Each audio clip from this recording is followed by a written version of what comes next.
It's June 24th, 2017. I'm in Dusseldorf, Germany. It's been a while. They're actually my first video since Morocco. Yeah, it's been a while. I'm here with Daniel. Thanks for having me here, man. He's been helping me out through Globetrotters. Been talking. We met and started talking about me visiting while traveling, and he showed me around town. Showed me some of the fine German cuisine. Yes, I hope you liked it. Yeah, it was good. It was good. Yeah, and of course we had some training going on. So let's start off though with let's learn a bit more about you. How long have you been doing Jujitsu for? I've been doing Jujitsu for about 5 years. Actually, I started about 6 years ago, but I had like one huge break when I had which I told you before, like a cyst in my bone, like a tumor. Yeah. So it took me away for 1 year. So I stopped completely with Jujitsu, do nothing, no video watching. It was kind of depressing. Mm-hmm. And yeah, when it was over, I do some just physical sports just for getting up in shape, and then I restarted again. So how long ago was that when you were out for a year? Was that early on, or was that were you, because you're a blue belt now, right? Yes. Yeah. So did you have your blue belt when you got that operation, or? No. It was I think after 1.5 years or 2. Okay. I got this problem. So I think kind of in the middle or something, maybe after 2 years and 1 year break, and now it's like 3 years training again. See, I don't know about your experience with people that come and go with Jujitsu, but I find actually it's weird. It's almost like people who have to take time off for any kind of injury or medical reasons earlier in their starting time come back more than someone in blue belt. I find a lot of people who have to take time off when after they've already got their blue belt. It's almost like the time off causes a lot more time of a break. They decide they end up just not coming back. There's that whole blue belt curse, right? That once they get their blue belt, they leave away. And I find I've seen quite a few people that are white belts that get hurt, and then they come back, and they just can't be on going. They're used to it, so when they get hurt in their blue belt, then they're or have to take off time for medical reasons. When they're blue belt, it's not such a big deal, but people that don't have to take off any amount of time until blue belt, all of a sudden it's well, yeah, no, I had it for a while, I did it for a while, I'm done now. So I don't know, have you seen that? You did it, you were off for a year, but kind of early on. You think that would help out if you get into an injury now? Have that mindset to come back again? Yes, I'm pretty sure that I would come back. I'm doing Jiu-Jitsu for 5 years now, and yeah. I love it so much. Training, watching videos, and yeah, I'm very kind of obsessed with Jiu-Jitsu. Yeah. Sadly, we don't have an academy here where you can train in the morning or for lunch. So all the academies have just one training per day. Yeah. And then I also have to work and normal stuff when life is going on. I love how you're we only have evening classes every day. When I've heard other people well, we don't have training every day. You're you're well, it's only trained once a day. I want to train 3 times a day. Yeah. No. I'm signed up in I'm going in 2 academies. Yeah. One Luther and one in Jujitsu. And like one reason is like because they don't have like training each day. So that is one reason Oh, okay. that I'm like in 2 academies so that I can train like every day, just like besides on Sunday. But okay, fine. So One day off. how is Lucha Libre? I haven't been able to have a class in that yet, but I've seen different schools around. I've never. How is that? Is it it's similar to wrestling, like submission wrestling? I think it's my trainer would disagree, but Luta Libre I think is pretty much close or it's the same like Nogi, BJJ. Pretty much difference is that there's like knee ripping allowed and heel hooks. Okay. And depends on like the school and also like the student themselves. They use like a kind of catch wrestling, like force submissions, which is like with a lot of power and strength. I by myself don't like it so much. Like this kind of moves, and also it's like involved a lot of like takedowns, single leg, double leg. So you're saying you're not a fan of the catch wrestling kind of style? No, I prefer like the moves, like which work like on big guys also. So like a small guy can like also like defend like a bigger guy, like a stronger guy. I think like this is like part of the jiu-jitsu. So Yeah. if not, I can just go like to a gym or something like this. But if you're the guy on top and you're able to do those moves and keep the person on the ground, I'm sure that would be just as fun. I have had a little bit of experience with catch wrestling. I found it's great for a top game,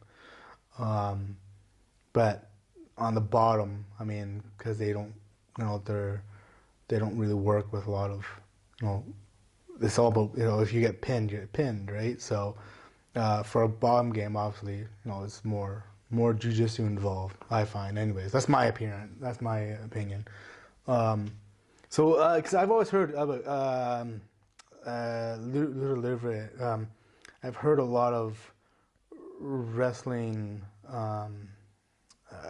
background to it, but I've never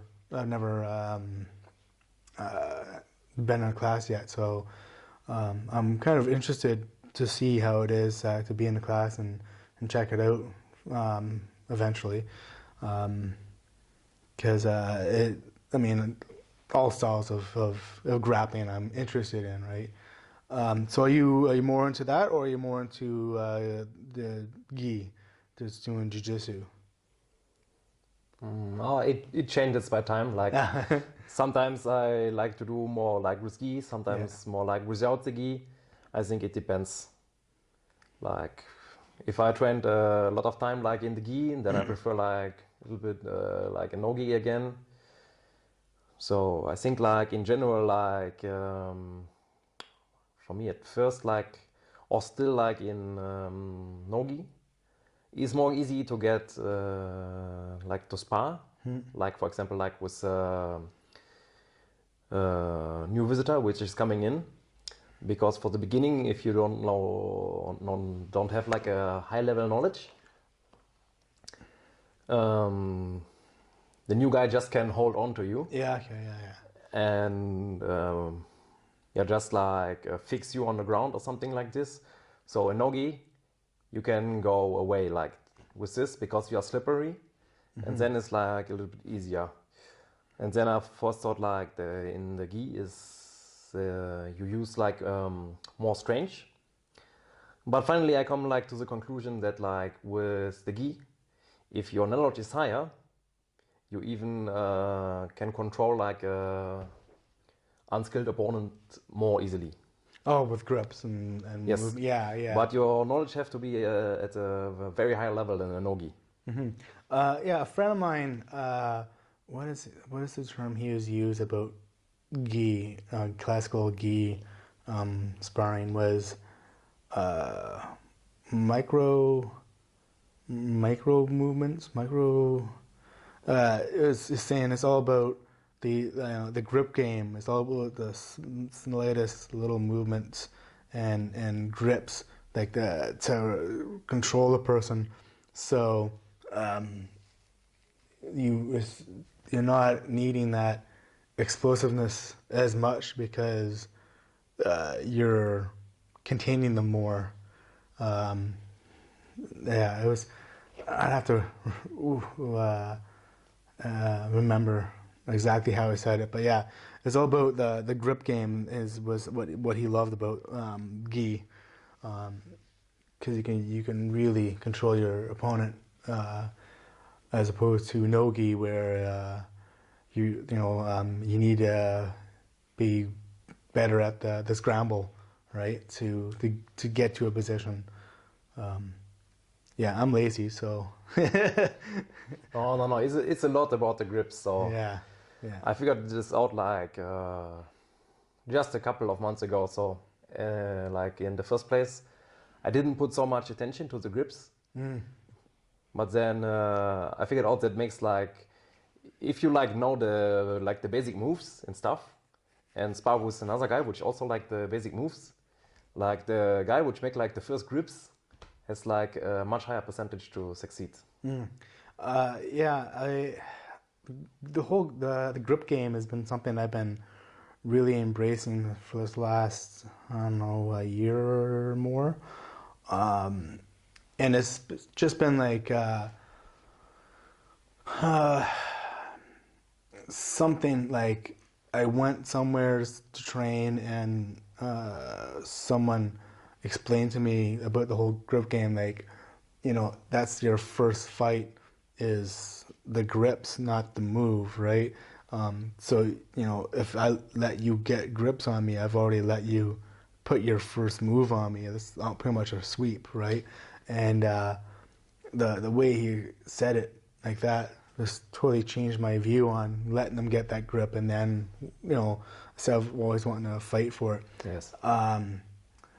But then also, while traveling now, because there's people out there that I'm meeting that are on such a different level of competition because they're so good, or just a different style of grappling, their grip games are different, they're another level above, or just a different way of seeing it. So their grips are what they're teaching for controlling for these grips are just totally new to me, and I love seeing that, right? Because it's like, so I mean, you always when you first learn, it's all about that classical like grip, right? Judo grip. And then when you start learning different grips and all these things, and you're like, like passing the guard and controlling the hips and everything, it's just another level, and like it's so intriguing for me to me. It's I love seeing that. I love learning that and seeing different ways I can do that. For no-gi, you don't have that grip game, so it's it's all about, like I was saying, the scramble and the underhook and pressure passing and things that to me require, like I see it as, it requires a lot more athleticism than wit. Like, yeah, I find if you're smarter and you can have a better grip game, then you don't have to be as athletic. You don't have to beat the person at their fitness. I think in nogi you can control the person very good as well. Like when you use like grips on the wrist. or like on the back of the head. But after a while, though, like that only good for the first few minutes. Once a person gets sweaty, it's just slipping, right? You can be as sweaty as you want with gi, but you still have the gi to hold on to. Oh, yeah. Yeah, Yeah, maybe you have to be more faster. yeah. See, faster. That's kind of when I athletic, like yeah. the athleticism comes Yeah. And I into play. Yeah. So you've been training jiu-jitsu with the two schools for the last 5 years, and judo. See, is it judo? Because you do judo now, right? Has that been part of the school this whole time, or? Oh no, it's just because like a friend of mine started doing judo on Saturday, and there was like no training available in general in the town Dusseldorf. Okay. And then he asked me like if I want to come again, join him, and then I say yes, why not? And then I just started doing a little bit judo on Saturday. And then it happened that I come more and more on judo, like Tuesday and Thursday as well. So. And so long you've been doing? How long has that been though? Well, maybe 1.5 years. Okay. And how has that helped with jujitsu? You think that like that does like do you guys do a lot of like starting from stand or like when you spar, when you roll?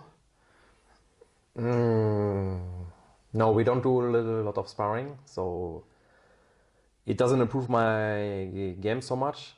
I think maybe in the future, but I think like in judo you have to do like a lot of repetition, and it takes a lot of time to use like this in a competition and pulls it off like we discussed before, like when you're doing some hip throw, you like turn your back to the opponents and maybe got taking your back. So I'm sure in the future you'll have an advantage to standing than the other guys who are only doing jiu-jitsu, just because of the grips and the control to do judo, whereas the popular thing nowadays is just pulling guard. Yeah, like my first competition where I went to like as a blue belt, I lost like the first fight against another guy. He was like a black belt in judo. Yeah, and he and another guy was also like a black belt in judo. Yeah. And they make like first and second place like in all the classes, like so they weight class, open class, and then no-gi as well, and open no-gi as well. So they're like these judo monsters that just happen to have only blue belts in jujitsu, and they go out there and destroy everyone. Yeah, more or less. I think they have pretty good jiu-jitsu as well.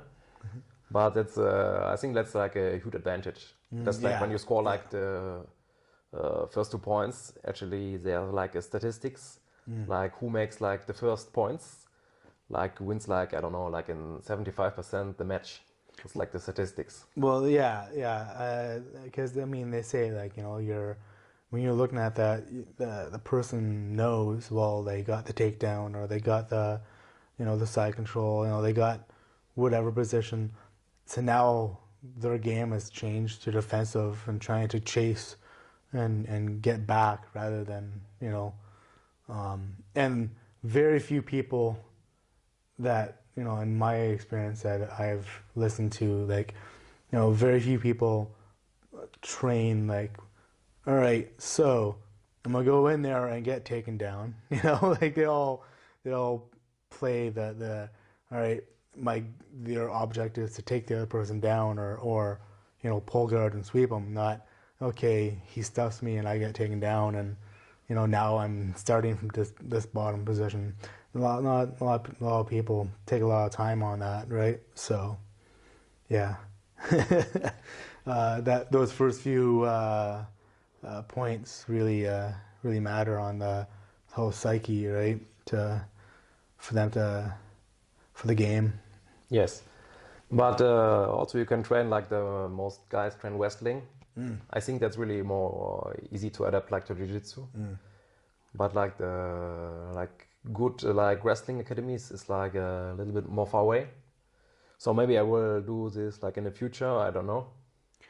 Yeah, To add something, I think that's really good. It's like to have like a good single or double leg. I even like prefer like single because I like read some stuff like the single leg is way better like on bigger opponents as well. yeah, yeah. There's a lot more you can do from a single leg than a double, right? Um, there's and nowadays with all the top people out there doing everything they're doing, I've seen so many setups that start with a single and move off to other things, and next thing you know, you're taking their back and all this stuff, right? Yeah, yeah. The single leg seems to be a really great opener for shooting in for a takedown. Yeah, the wrestling. The guys I've rolled with that I can always tell when they have wrestling experience because of how they do their side control, or like they always have that constant drive into you. And there's a lot of people like not everyone has that in jiu-jitsu. It's all about having that pressure down and holding you. Yeah. But the wrestlers really keep that loaded leg and drive into you, so you're constantly being driven into the ground. Yeah, it's and getting that kind of mentality to just constantly have that drive at the person, and not allow them, even when you're being swept, and not allow them to put you on your back. So when I was rolling with wrestlers, I'm like, I can't compete with this. I'll try and just go with my back, take a bottom game and attack them, and it's like, oh yeah, they just gotta get me pinned, And, Yeah. I have like one guy in my academy from the Liebe team. He did like I don't know how many years, a couple of years. He did like wrestling before, and he has like very good takedown skills, of course, and also like as you mentioned, like pinning. Yeah. If he passed your guard, he just holds on, and he won like a lot of competition like with just like this game. But actually, maybe not finishing, but if he just take you down, pass the guard, hold on like the 2 minutes or something like this, and he if you gonna do like something like escape, he know like exactly how to prevent the escape. So you change like some grips, Yeah, so and you cannot get out, or maybe then even you get like in a submission. yeah, yeah. My one friend back in Victoria, who he fully admits that, right? He's big, huge, strong guy, really good at grappling, and he will say like, hey, I come from a wrestling background. I'm great at wrestling and positions, and holding, like getting those positions and holding you down in those positions. He's like, my submission game is not near as strong because I come from a wrestling background, so I'm still working on submissions. He's like, but I can get you there. Yeah, I just got to work on finishing those positions, and I've seen him. I've actually competed against him, and that's basically what the match was with us. Was he just took me down, got position, and I just sat there and tried to defend the whole time, and he finally, I think, in the last few seconds, got the submission. But it was just, I couldn't get out. There wasn't. I had most of the match. I should have been able to get something, but I had nothing. I couldn't move. I was just hoping I'd keep my arm. Like, yeah. He's really good at that comes from wrestling background, right? Where it's all about the position, right? So, yeah. I think it's great to add. Like, there's all kinds of things out there that can just are great to learn to add to your game, right? And wrestling is one of them.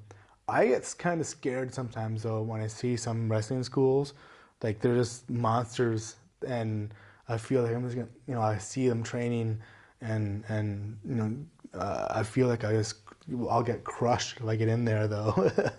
Have you seen many wrestling schools around?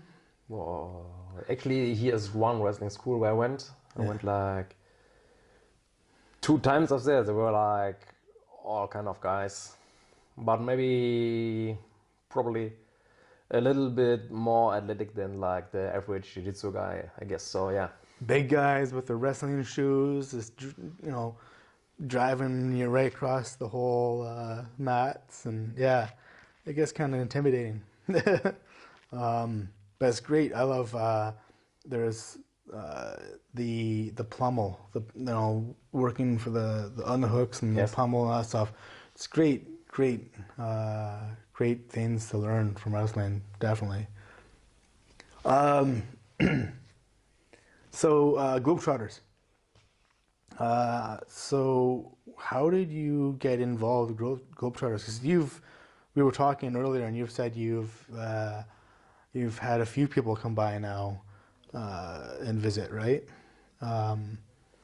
So how did you come across the whole community, and what made you just throw the word out to come visit?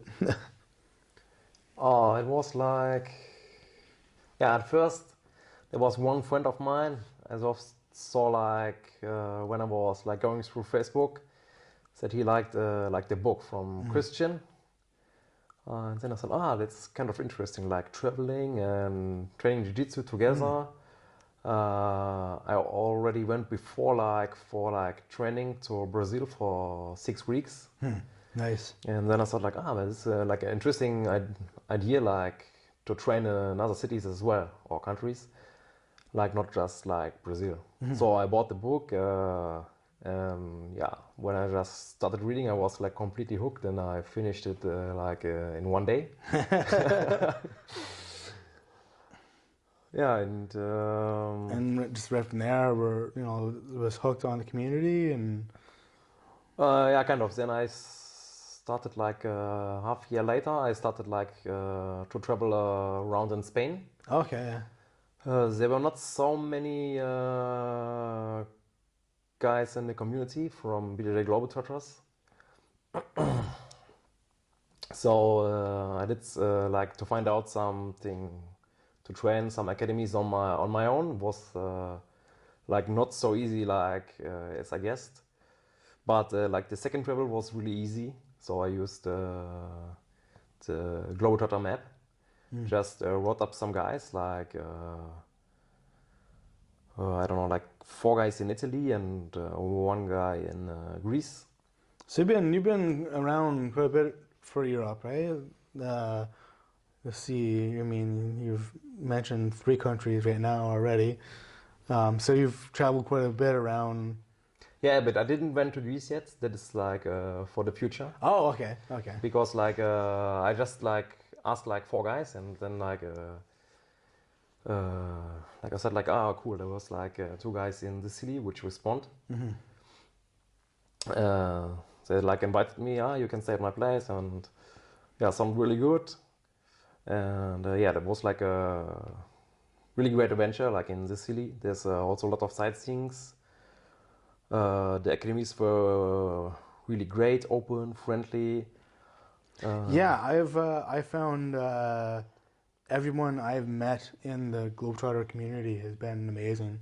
Like the fall camp in Heidelberg in August will be my first Globetrotters camp, and I'm really looking forward to getting to it and hoping, seeing all the people I've met in the last few months across Europe that I know are going to that camp. Just because, I mean, it's been so much fun meeting everyone from the community. I haven't had any bad experiences meeting anyone from the Globetrotters community. It's quite amazing how easily we've been able to meet up with each other. I mean, Christian says it in his book about, if you already have jiu-jitsu in common, you have it's a pretty big gap. You've bridged quite a big gap to being friends because there's so much in common. To have jujitsu in common, there's a lot there, right? Trust and whatnot, and with the Globetrotters community, it's like, we both like to travel, we both like jujitsu, which is there's a lot to do with that, right? It says a lot about a person's personality, right?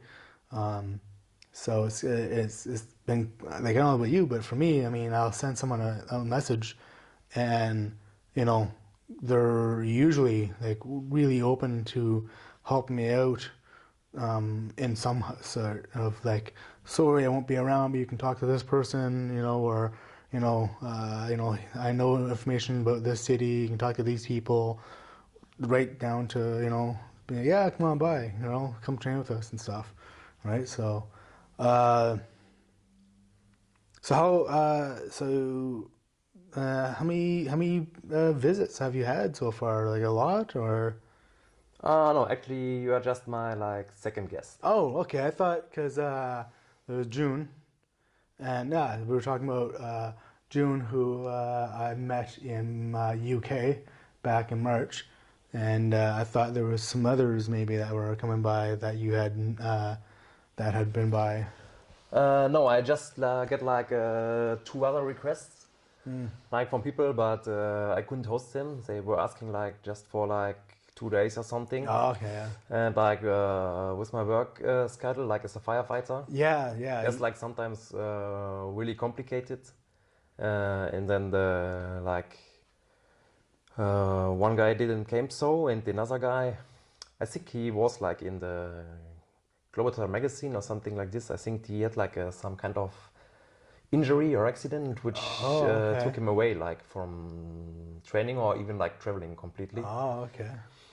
So, but yeah, in general, I'm very happy when someone is coming up like you, like Yeah. have good conversations and Yeah. some training, some rolling. It's always fun. Yeah, it's too bad we couldn't get to roll at the last class there. Traveling takes a lot of the body, and sometimes you just need to have a day off. And it just so happened that the day we were training, my hips, my groin were not into up for the full class. I had to take a side halfway through or so, or maybe 2/3 of the way. I don't know. Yeah. And also, thank you for helping me out with the hostel. I know, like you're saying, with your job, you get kind of busy, so can't always host, which totally makes sense. I mean, when I talk to people when I'm traveling, I'm always telling them like, hey, I totally understand. Life gets in the way. Any help whatsoever is amazing, right? Even if it's just, hey, here's a good place to stay at, and here's the address to our gym, right? That's it's awesome. So in the future, you're saying you're having some travel plans, going to Greece. You're saying? Yeah, maybe I have like actually pretty big plans for the future for traveling. Big plans. Are they secret, or are we Yes. still keeping it secret here? No. It's like next year in 1st of June, I'm taking like one sabbatical year. Okay. Yeah, there actually was like some work because like I'm working like for the government as a firefighter, and you cannot like quit your job so easily. Yeah. If you do, you cannot go again by return like the job. So maybe you have like to be like a firefighter for like a private company. Okay. Yeah. So I have like to do like this process with sabbatical year, was like kind of difficult.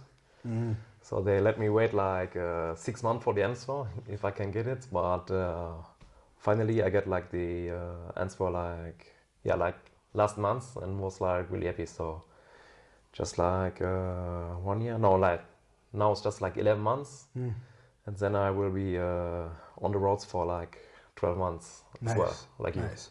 Ah, well, Maybe not so long. maybe not so long yet. Well, we'll see. We'll see how long I go.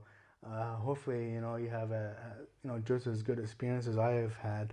You know, there's always some ups and downs with traveling, but it's even, you know, the worst things I've had happen to me traveling, it's still been pretty entertaining and worth, you know, the stories worth telling people, right? People, your friends here that don't travel, you tell them about how bad a day you had being stuck in transit, going from one place to another, you know, baggage being lost, I mean, whatever.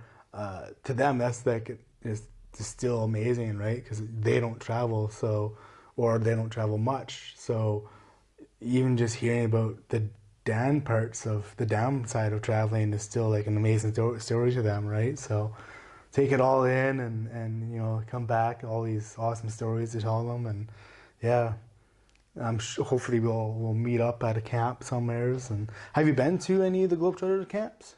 Not yet. Not yet? Maybe I will go to some camp in the future, like here in Europe, like You know, I Denmark or heard that Belgium. Heidelberg camp's really good.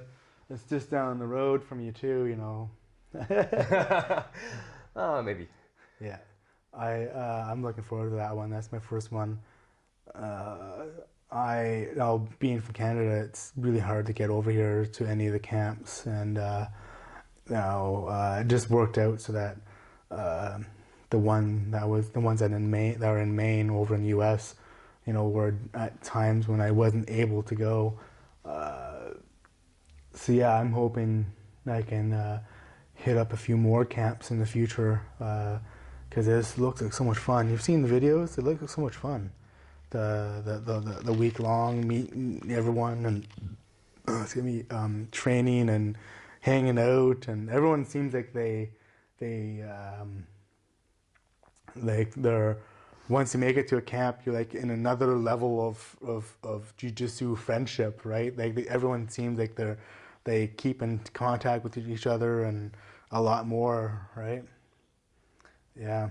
I think that's like maybe for BJJ practitioners, it's like kind of some fantasy land for kids or something like. BJJ Disney World. Yeah, some kind of Disneyland or Yeah, something like Disneyland. this. Yeah, it's a BJJ Disneyland. Yeah, yeah, yeah.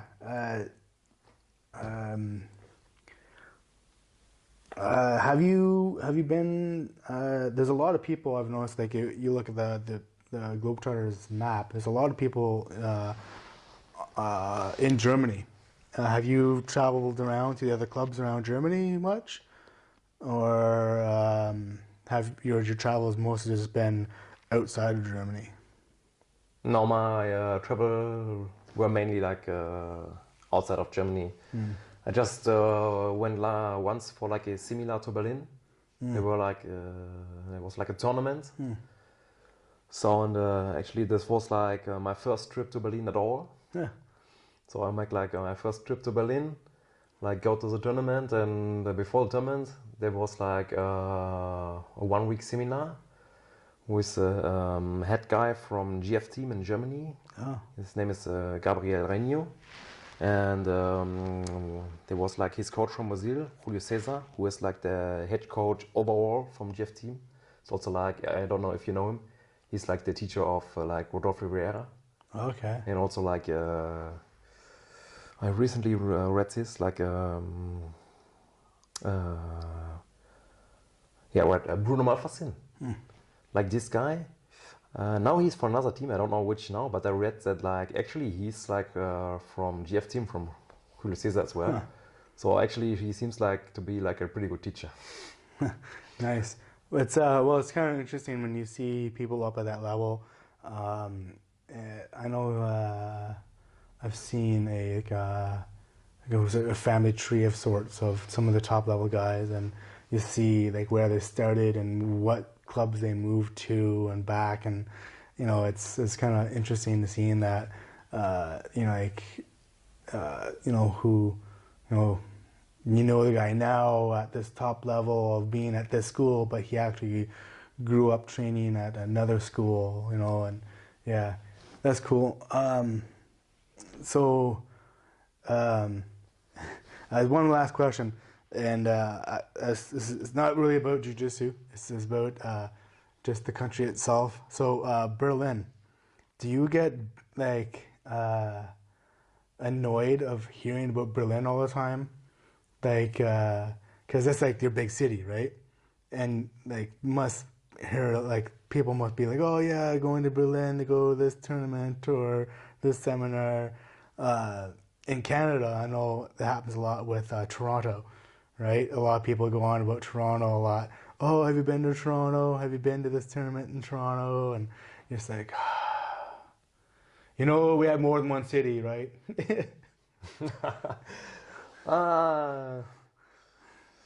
Maybe kind of, but not really, because Berlin is a really great city. Like for Jiu-Jitsu, like there's like a lot of Went there academies. once and he loves it, right? And there's a lot of things to do. There's some people say that like Berlin now is like the multicultural like center of Europe. And yeah, if you go there, make sure you go like to one park. It's called Prenzlauer Berg. Okay. And every Sunday they're doing like karaoke outside there. Oh, okay. And the guys is really, really good there. I think like I don't know, there were like 20 guys or something like singing there, and everyone I thought like could like sing in a band or something like this. I could go like to a concert. It was like quite amazing. That's cool. Yeah, it's like the reason I asked is because like all my friends, even the ones I don't train, when I mention I'm going to Germany, first thing they say is, "Oh, you going to Berlin?" You know, and like, yes, I'm going to Berlin, but I'm not going to party. I'm not going to the clubs. You know, and it was like, you know, there's a lot more to Germany than just, you know, just like how when I'm traveling, I say I'm from Canada, and people are like, oh, Toronto. I think my question, yeah, people when they ask me, they'll be like, are you from like from Canada? They're like, oh, Toronto, Vancouver. Maybe that is because they don't know any Yeah, other city. that's all they know, right? That's all they know. So when you hear Germany, it's like, yeah, going to Germany. Oh, Berlin?